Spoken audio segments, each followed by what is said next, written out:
So, as y'all know, it's my birthday month. And what better way to kick it off than to go see my girl Beyonce and Miss Blue Ivy in theaters. Y'all, this movie, I'm jumping straight into the ratings. 10 out of 10. 10 out of 10. So Renaissance was basically just giving us a behind the scenes of how the tour came together, the album came together, just everything Beyonce and everything that goes into making her production so phenomenal. Also, we got a lot of the backstory of the album, the outfits, the tour, Renaissance in general, just seeing the life and the process of Queen Bee putting all this stuff together and how she's done it time and time again, y'all. It was just amazing. So I took my daughter to see this with me, and I was a little worried at first when I saw that it was 3 hours long, like, ugh! But this is how you know it was good. My daughter, when we went to go see The Little Mermaid, she fell asleep 30 minutes in. She was up the entire time, singing, dancing, just crying right along with her mama.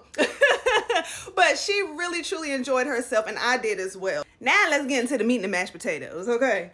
So what really spoke to me was how she manages to balance everything with motherhood, being a wife, not just being a performer, but also putting the stage together, the lighting, the vision. Let me put it that way. The vision of the whole show. It's not like Beyonce just says, this is what I want, and it just gets done. No, she is a part of every little aspect, even down to the crew. She is a part of it. And it's just so crazy to watch because, one, she's such a perfectionist that you don't even think about the little details that she's thinking about. I'm serious. Like, some of the little things that she was talking about, I was like, I thought there was a person to do this for you. Okay? Like, the magnitude of the tour itself and knowing how much she played in a part of every little aspect of it,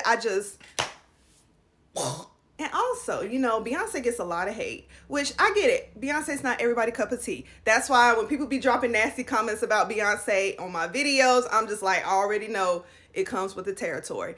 But she's gotten to a point in her life where she is just only focused on what makes her happy and what her vision is for her career. And no one else's opinion matters. And girl, kudos to you for reaching that point because I love it. I love it. This is like a loose quote from what she said, but she was like, she has been a serial people pleaser. Peter Piper picked a pepper.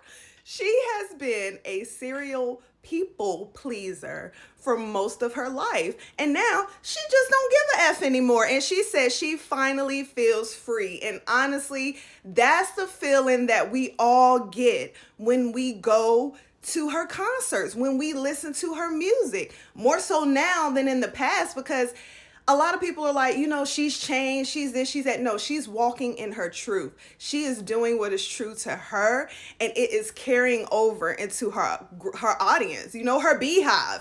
We love it. I love the fact that she has that attitude because honestly, I had to take the same attitude for my career as well. You know, when you sit down and you just only create for the masses, and you're not being true to yourself, it reflects in your work. And also it reflects in your own energy. You know, you lose so much of yourself. So when you start being true to yourself and stop listening to everybody else and everyone's opinions, and you just put out there what you want to put out there and you do numbers, girl, she's shutting everybody up. That's all I got to say. But it's cool. Like I said, I know Beyonce got her haters. I know I'm probably going to get some hate on this video. It is what it is. But all I got to say is just like her, we don't care, okay? She going to keep doing her thing. We going to keep supporting. Now, one thing that really touched me was the blue aspect, baby. The fact that she was exposed to the negative remarks that were being made about her after her first performance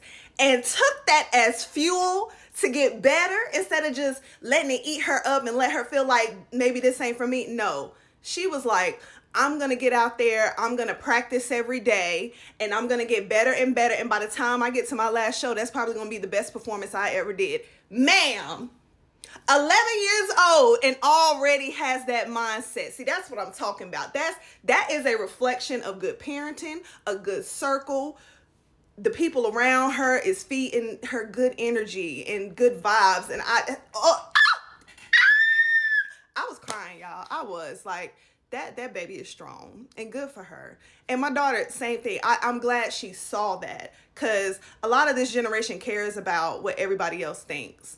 And for her to just be like, I'm going to take that hate and I'm going to let it fuel me. And for my daughter to see that and like start crying and just kind of being like, yeah, y'all, if you get it, you get it. Okay. One part that really just blew my mind was how she was injured. Well, she got injured some time ago.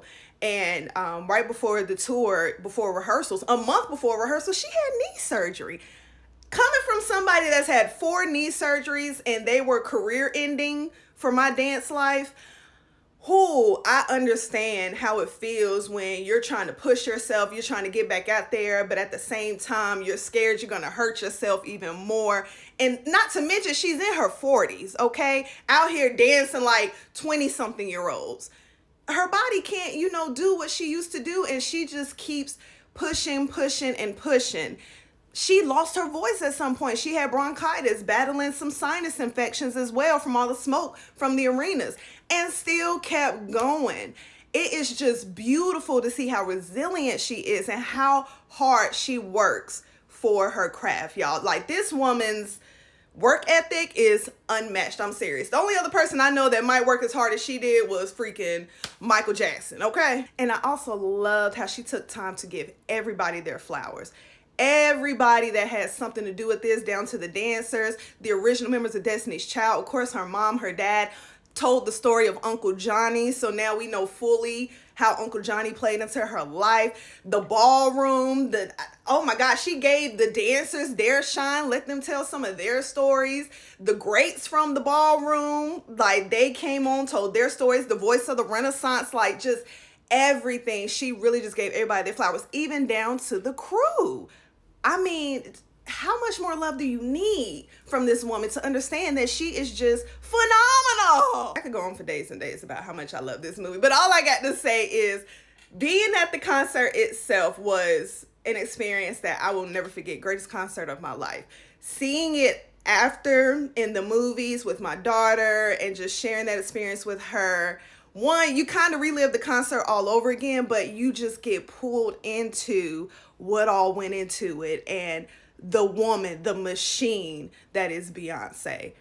10 out of 10. 10, 10, 10s across the board, as she would say, okay?